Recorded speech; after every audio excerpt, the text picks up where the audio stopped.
de sección oficial, Un día perfecto por volar, y para ello tenemos con nosotros a su director, guionista y también actor Marc Recha y al actor Sergi López. Desean lógicamente contestar ya a sus preguntas, así que la primera pregunta, por favor. ¿Quién se anima con la primera? Aquí en la primera fila. Mira, la tercera. Adelante. Luego la tercera. Hola, buenos días. Bueno, Marc, a ver, naturaleza, naturalidad, imaginación, fantasía son elementos que yo he visto importantísimos en la película. No sé si hay alguno más por ahí que quisieras comentar. Bueno, familia, quizá. Gracias. Buenos días. Bueno, Un día perfecte per volar es una película que habla principalmente sobre la paternidad deseada, constructiva y positiva en ese sentido. Entonces, a partir de ahí es un juego donde se desdibuja la frontera entre la vida vivida y la vida soñada, imaginada. Y a partir de ahí entra todo, ¿no? Desde el cuento del gigante, entra el paisaje con una visión panteísta de este paisaje. Los objetos son importantes, ¿no? Sea la cometa o sea el espantapájaros, las viñas, el agua, las rocas, los árboles. Hay esa visión también animista, ¿no? De los objetos animados, mágicos, que tienen vida, ¿no? Y a partir de ahí es un totum revolutum de un poco de todo. No hay que olvidar que la película empieza y surge con la idea de un cuento que hace muchos años yo cuento a mi hijo, a Roc, para ahorrarnos el atolladero de los atascos cuando entramos a Barcelona, cuando lo acompaño a la escuela. Y todo empezó hace muchos años, que yo le contaba un cuento, que era el cuento de la pelota del gigante. La pelota del gigante es porque había una gasolinera en la carretera y él decía, papá, mira, ¿qué es esto? Y yo le decía, pues es una pelota que se la ha dejado un gigante. Y a partir de ahí nació la idea, ¿no? Y entonces siempre que pasamos por ahí, él dice, papá, el cuento de la pelota del gigante. Y yo le digo, el cuento de la pelota del gigante, episodio 200.854. El gigante se pone los pantalones, coge el paraguas mágico y sale volando por la ventana del castillo y va volando hasta el bosque de los Wingwangwe, que son unos árboles que solo hablan Wingwangwe, excepto los Wingwangwe jóvenes que tienen los ojos en las hojas verdes y hablan en catalán, y el gigante pues va por ahí volando buscando cerditos para comérselos, porque está todo el día pensando en comer, ¿no? Dentro del bosque pues está la seta mágica, está el conejo blanco de las orejas rojas, y ahí pues toda esto es una historia. A lo largo de estos años Roc empezó a interactuar con los personajes del cuento, con las voces que yo hacía, y habla directamente con ellos. Después propone tramas y tal, y ahí surge la idea, es decir, es transcribir todos estos años en el coche y hacer un guión muy dialogado, que las películas que hago normalmente no están demasiado en ese sentido dialogadas. Y a partir de ahí, bueno, pues se incorpora todo un equipo humano, ¿no? Desde Sergi y el resto de la gente, ¿no? Rodamos en casa, o sea, donde vamos a pasear en las viñas es donde vivimos, donde vamos a bañarnos es lo que sale en la película, donde se hace volar la cometa es lo mismo, etcétera, etcétera, ¿no? Entonces es esa mezcla entre lo real, lo ficticio, en fin, es todo un juego. Es un juego también de espejos, de aprendizaje también, de ida y vuelta, ¿no? Hay Roc, pero hay un espejo frente a Roc, y Roc nos saca un espejo, y entonces es un diálogo, ¿no? De aprendizaje, de ida y también de vuelta. Sí, hola. Bueno, en realidad ya has contestado a mi pregunta. Yo quería saber qué encerraba esta película tan familiar, hecha en familia, rodada justo al lado de casa, de dónde venía la idea. Entonces, bueno, ya has explicado que imagino que es un poco un homenaje a tu hijo, a Roc. Y luego querría saber, la pregunta es para los dos, para Sergi también, si ¿el guión estaba muy cerrado, muy estricto, o si ha habido mucha improvisación, tanto por parte de Sergi como de Roc? A ver, la película es un acto de amor de un padre hacia su hijo. Y la película no deja de ser un testamento. Cuando yo no esté, él estará. O cuando yo esté, quizá él no está. En todo caso, queda fijado en el espacio y en el tiempo, ¿no? Yo creo que es lo mejor que puede hacer un padre, ¿no? En ese sentido. A partir de ahí, yo volveré a redundar en lo mismo, ¿no? Es una peli que habla de la paternidad. Y esa paternidad está a lo largo de toda la peli, sea en el personaje de Sergi López, o sea en el gigante, o en el paisaje. La paternidad entendido como una cosa positiva. Estamos muy acostumbrados a lo largo del cine, las pelis que nos han maravillado, ¿no? De esa paternidad atormentada y impositiva, lo que se llama el patriarcado, ¿no? Y en la película hacemos nos vamos a otra visión, ¿no? Que es no hay una imposición, sino una inclusión, hay un aprendizaje, hay un fomentar la curiosidad y una construcción humana entre un adulto y un chaval, ¿no? Eso es un poco lo que es la película, ¿no? El guión estaba muy trabajado. Tuvimos muy poco tiempo para rodar, en ese sentido, porque había esas ganas de buscar la espontaneidad, ¿no?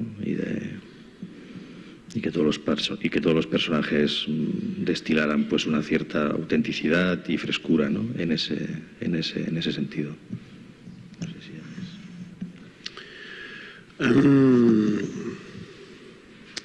No sé si no sé, es una peli, yo encuentro que es un poco un milagro esta peli. Es decir, un milagro filmado.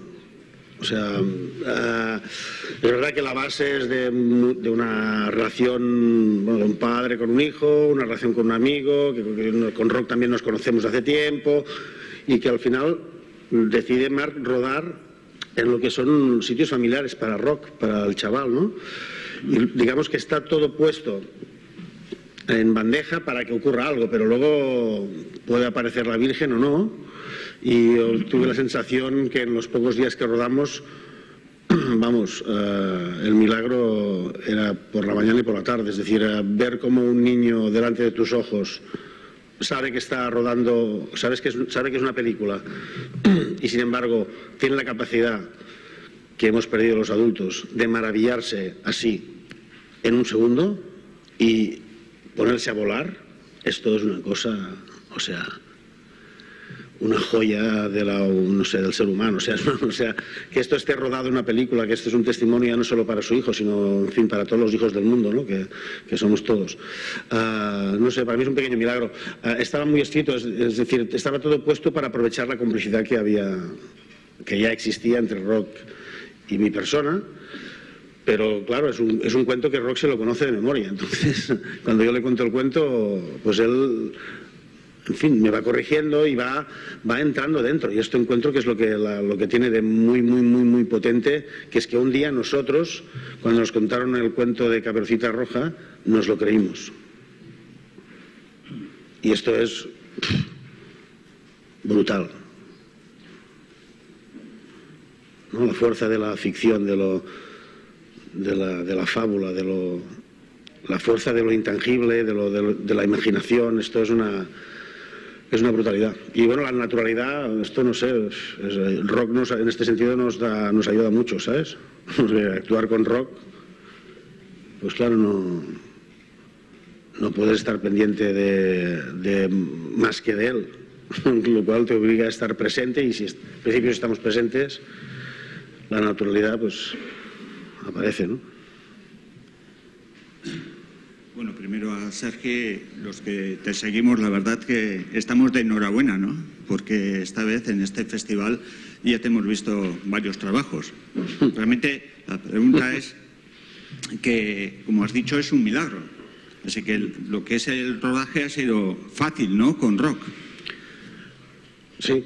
O sea, milagrosamente fácil. O sea, cuando dijimos, nos vamos 5 días con un niño que tiene que estar en casi todos los planos, Si un niño, si no quiere rodar y si no quiere trabajar, si no quiere jugar, tú dirás a un niño, bueno, vamos a jugar ahora a esto, y el niño no quiere, o sea, el juego se va a... No, pues sí. Y la pregunta es a Marc. ¿Desde el primer momento pensaste en tu hijo o también habías pensado en otro niño para esta película? Queda fatal si lo dice el padre, pero si tienes una joya y estás enamorado de esta joya, ¿qué vas a hacer? ¿Irte al vecino? Sí, y que en el fondo Rock es el principio de la inspiración de Marc de esta peli, es su mirada hacia Rock, ¿no? O sea, sí. Sí, buen día. Quería preguntarte, Marc, acerca del planteamiento narrativo de la película, porque la película está contada desde la mirada del niño, es decir, y es una película más que sobre un niño, desde el niño, que es algo que en otras películas sobre niños y tal se ha echado quizá en falta. Es decir, siempre hemos tenido una mirada exterior sobre ese niño sin comprender, o sea, sin llegar a profundizar lo que realmente siente, piensa o cómo mira el mundo, en definitiva. Es decir, que es una mirada absolutamente radical en el sentido de ser diferente a la nuestra. Eso por un lado, y por otro lado el tratamiento del sonido de esta película que se configura también como un personaje más, es decir, y viendo los créditos y tal veo que ha habido ha habido mucha gente trabajando ahí, muchos técnicos, Pau Subiros, etcétera, y creo que eso que denota también eso, la importancia que le has dado. A ver, la primera pregunta es, la película es, ya lo hemos dicho antes, ¿no? Es un retrato vivo sobre la vida íntima entre un padre y un hijo y un padre, ¿no? O sea, y de qué manera abordábamos esta historia, ¿no? A través de la transmisión del conocimiento, de la transmisión oral del conocimiento, y a partir de ahí, pues, a través de un trabajo de observación tremendo, que esto no se improvisa, porque eso es la vida de un chaval que entonces tenía, pues, 6 años y medio, pues es toda su vida. Y es un trabajo de observación, de vivir como padre con él y haber tenido el privilegio, y sigo teniendo ese privilegio, de estar con él. Y tienes muchas horas. Pero el oficio que haces, como hacemos una película cada 10.000 años, te pasas todo el día con tu chaval. Entonces aprovechas. Y eso hay un pósito, hay una mochila. Hay toda una dimensión humana ahí detrás, y esa mochila pues es todas las herramientas que llevas, ¿no? Y a partir de ahí construyes una mirada a través de ese trabajo de años de observación con tu hijo. Y observación no desde el demiurgo que está ahí escondido, maquinando en la cueva, sino participando y aprendiendo lo del juego de espejos, ¿no? Esta es una cosa muy, muy importante, ¿no? El compartir, el observar, construir las cosas que se echan en falta a veces. Entonces, a partir de ahí, pues todo gira, orbita alrededor de todo, ¿no? Y hemos pillado coscachos de aquí y de allá y tal, y hemos construido esto es cine, esto es una película, en ese sentido. Es decir, después, como muy bien has dicho, hay un trabajo de reconstrucción, sobre todo en la postproducción. Pensar que esta película la hicimos fuera de toda órbita industrial. El planteamiento del rodaje, éramos un grupo de gente, ¿no? Que íbamos a hacer una cosa, vamos a filmar pues con medios técnicos de cine a nivel profesional y ya está. A partir de ahí teníamos un material enorme y hubo un trabajo de hormigas y muy complejo, de montaje de diálogos de sonido, de montaje de bandas de sonido, entendiendo el sonido como una estructura narrativa, por supuesto, un montaje de imagen importantísimo, y después pues todo el equipo, ¿no? O sea, todo el tema del etalonado, el laboratorio, en fin, la banda sonora de Pau, mi hermano, también. Es decir, ahí, bueno, pues de golpe porrazo la película empieza a subir, ¿no? Pero a subir desde no sé, un poco ha ido como trascendiendo, ¿no? En ese sentido, es decir, intentar esa cotidianidad, ¿no? No sé, ¿cómo gestionas la cotidianidad, por ejemplo, ¿no? Pues cómo entra, cómo sale en la película. En la postproducción nos ha pasado lo mismo en ese sentido, ¿no? Todo fluía, no había ninguna intención de... Hemos ido encajando de la manera mejor que hemos sabido hacer, lo hemos intentado ahí y que fluyera todo, ¿no? A partir de ahí, ¿no? Y tener, pues eso, la capacidad y un poco la perspectiva y decir, bueno, a ver, esto va bien, esto no va bien. Y al final, antes lo comentamos con Sergi, es decir, todo lo que veis en la peli es lo que hemos filmado, excepto un plano que él estaba dentro de la barraca de viña, ¿no? Que era otra historia, pues todo lo demás es lo que ha salido montado, ¿no? En ese sentido, ¿no? Casi todo lo rodado está en la peli, ¿no? Eso.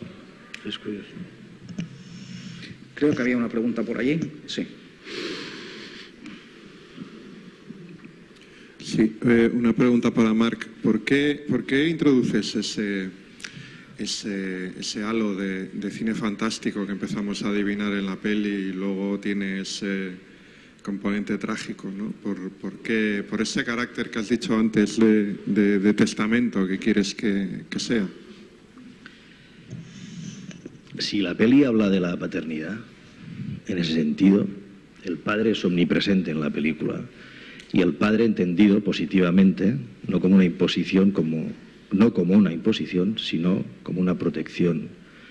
Los niños necesitan que los estimen, necesitan amor. Y son como un farolillo que desprende una luz cálida para que la gente se acerque. Los primeros que piden a eso es a los padres, ¿no? En ese sentido, ¿no? Entonces el padre es quien está a su lado y lo acompaña, no quien impone ni lo dirige, sino lo acompaña para que se sienta seguro y amado y a partir de ahí pueda volar y él sea libre. Eso es la película. Y a partir de ahí, con ese trabajo de fomentar la curiosidad, ¿no? Lo cual hay esa visión panteísta casi mágica de la concepción del paisaje y todo, evidentemente. Habla de la ausencia. Como dices, es la ausencia. Sergi es ausente, el gigante está ausente, todos estamos ausentes allá. Pero acompañamos al chaval, no lo dejamos solo. Le damos seguridad para que sea libre, sea autónomo e independiente. Es eso, un poco el punto de partida es, en ese sentido, en el momento que hay, ¿no? Como una pieza que hace un clic y nos vamos al otro lado, nos vamos al mundo de los ausentes, de los muertos, es eso. Si todo ausente y todo existe, ¿no? A la vez. En fin.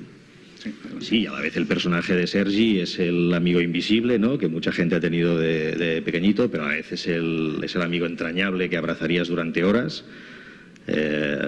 Pero no deja de ser alguien que está presente, que necesitan los chavales, o sea, que necesitan a alguien que los quiera, ¿no? Que esté con ellos, que no los aplaste cuando los abracen y que les dejen vivir. Un poco es eso. Yo quería preguntar, en los títulos de crédito aparecen 6 personajes, vosotros 3, vosotros 2, el niño, la cometa, el espantapájaros, y aparece un nombre propio citado como el gigante. Entonces yo te quería preguntar, en una película donde se aperciben solo 3 presencias humanas, a mí me pasa desapercibida ese cuarto nombre, el gigante, con un nombre, no sé quién es, en los títulos. Entonces quería preguntarte por ese ingrediente que en una película con tan pocos materiales, con muy concretos y muy precisos, presencias muy concretas, ¿quién es esa cuarta presencia humana? Queríamos añadir a las hormigas, pero había tantas que no se terminarían nunca los títulos. Queríamos añadir a las rocas, queríamos añadir los viñedos, todo el mundo. El gigante, había un momento que está interpretado por Josep María Sanz y llega un momento que estamos ya y hay un debate. ¿Qué hacemos con el gigante? ¿Sale o no sale? ¿Sale lo que se está hablando o no? Entonces se nos ocurrió que había una silueta contraluz que aparece hay un momento que sopla el viento y hay unos pinos y tal, y hay una silueta. ¿Es el gigante? ¿Es un labrador? ¿Qué es? Es alguien, pero nos da un punto que de golpe porrazo sales de la historia y es alguien que está observando. Es un momento que recuerda al espectador de que estamos en una peli y alguien observa desde fuera, en ese sentido. Buenos días. Yo quería saber, ¿el niño ha visto la película? ¿Cómo se ha visto? ¿Qué ha sentido? ¿Si le ha gustado la experiencia? Lo ve como estamos comiendo en casa o nos estamos duchando, nos vamos a la playa, lo mismo. Lo ve con toda la naturalidad. Sí, con toda la naturalidad del mundo, no hay ningún problema. Supongo que un hijo de un carpintero pues también ve normal que su padre esté... Dale que te pego con las sillas, ¿no? Bueno, pero el hijo del carpintero ve las sillas, lo mismo. Pues el papá hace sillas, el otro hace películas. O sea, no hay... Para él no hay ninguna... Lo ve como una normalidad. Desde luego el niño se va a hacer herrero, por supuesto, ¿no? En ese sentido. Allá atrás, por favor. Sí, ahora me voy a salir un poco del tema de la película, con vuestro permiso, y quería preguntar si... ¿Dónde estás? Aquí. Hola. Si el domingo es un día perfecto per volar. Gracias.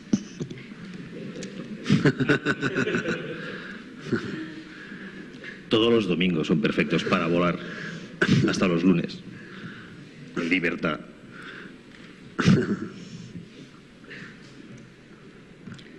Aquí en la plaza. Buenas. Siguiendo con el niño, con tu hijo, en toda esta historia de la película, ¿qué tal, cómo lleva esos temas de las ausencias y de la muerte? ¿Quién? Tu hijo. ¿Cómo lleva los temas de la ausencia y de la muerte? Lo que se cuenta tal y como se cuenta en la película, vamos, que no sé, siendo un niño, a ver si ha opinado algo al respecto o qué. La película él lo ve como una historia, como un cuento, que es lo que hemos contado todo este rato que estamos contando esto. Con sí, normalidad. Pero, claro, como es un niño, no sé si en algún momento ha soltado alguna pregunta o algún comentario al respecto, pues sobre eso. No, lo ve como una historia tan concreta. Estabas interesado en el surf. ¿Sabes aquí delante está la playa llena de tíos? Mira, yo tengo una plancha en casa. Sí. ¿No la ha traído? Lo ve está más pendiente de esto. Con absoluta normalidad. Es decir, es lo que contábamos antes, es ese espacio desdibujado, de frontera desdibujada entre la vida vivida y la vida soñada, ¿no? Llega un momento que, bueno, pues que estamos en el coche o estamos andando, no sé, por la montaña o vamos a los viñedos, nos vamos a bañar y todo es un espectáculo, es la aventura de la vida. O sea, es ahí. O sea, las nubes no son nubes, sino son seres, pero a la vez aprovechamos para hablar sobre de dónde viene el agua y por qué llueve, y si no te dice, mira, papá, la transfiguración de la luz, y tú dices, hostia, la transfiguración de la luz, joder. Pero entonces, pues todo es así, pero es el lenguaje, es el vocabulario. Los niños son como, en fin, imitan todo, ¿no? Entonces, pues si tú hablas de una manera, el niño habla de esa manera. Pues eso, la transfiguración de la luz. En vez de decir esa cosa, no sé, en el lado que nos ha tocado vivir en este mundo, en el Mediterráneo, no tenemos ideogramas, hacemos otras cosas, pues decimos las nubes. En otro sitio del mundo dirán eso. Y hay toda una interpretación. Antes de hacerte una pregunta, quería... quizá te haga ilusión lo que te voy a decir, pero lo que has conseguido conmigo es que deje de ver películas esta tarde y me vaya con mi hijo a volar cometas. Me han entrado muchas ganas de hacerlo y, oye, te felicito por ello porque creo que te hará ilusión además.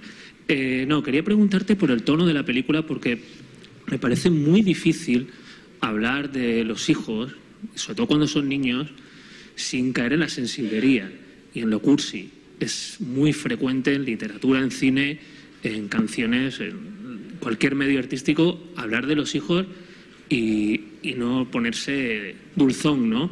Y creo que lo consigues y supongo que te has esforzado mucho por ello. Bueno, no sé qué. Bueno, contando que siempre he sido un desastre en los estudios y dejé la escuela prematuramente y soy incapaz de memorizar cosas, no me baso en siempre lo que decía Josep Pla, creo que citando a Stendhal, de que hay que pasar el espejo por el camino, ¿no? Hay que hablar de lo que a uno le rodea. Por ahora sé hacer esto, entonces hablo de lo que me rodea. Siempre he imaginado que me gustaría meterme en el cine de género, pero ¿sería capaz de hacerlo? No lo sé, quizá no. Entonces, ¿qué hablo? De cosas que para mí fluyen. Si tengo que hacer un esfuerzo, no puedo.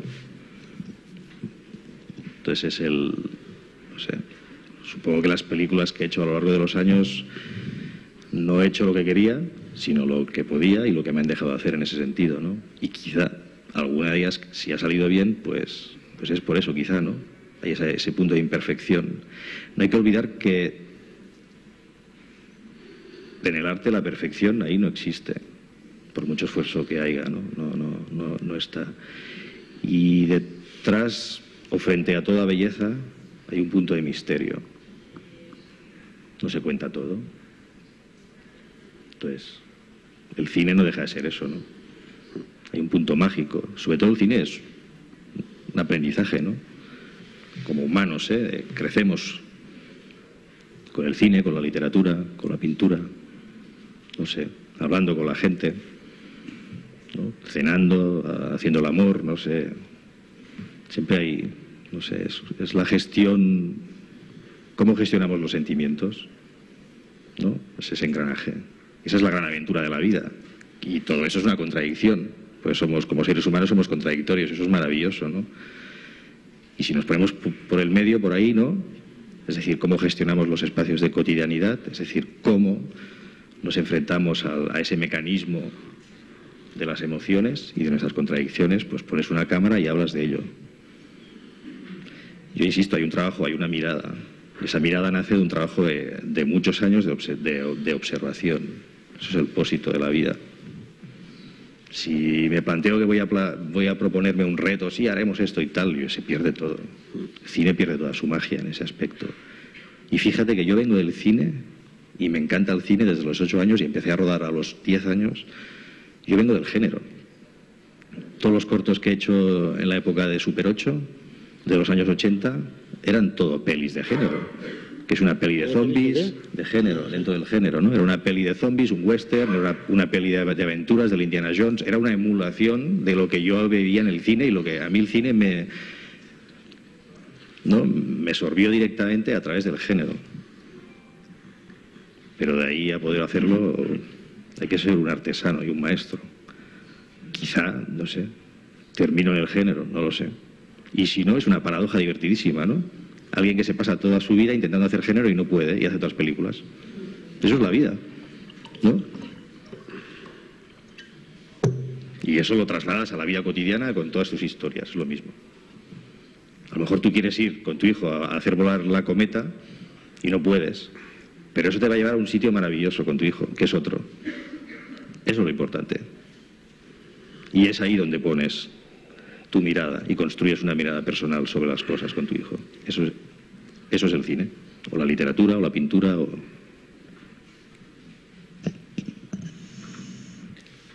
¿Más preguntas, por favor? Si no hay más preguntas, muchas gracias. Feliz domingo a todos.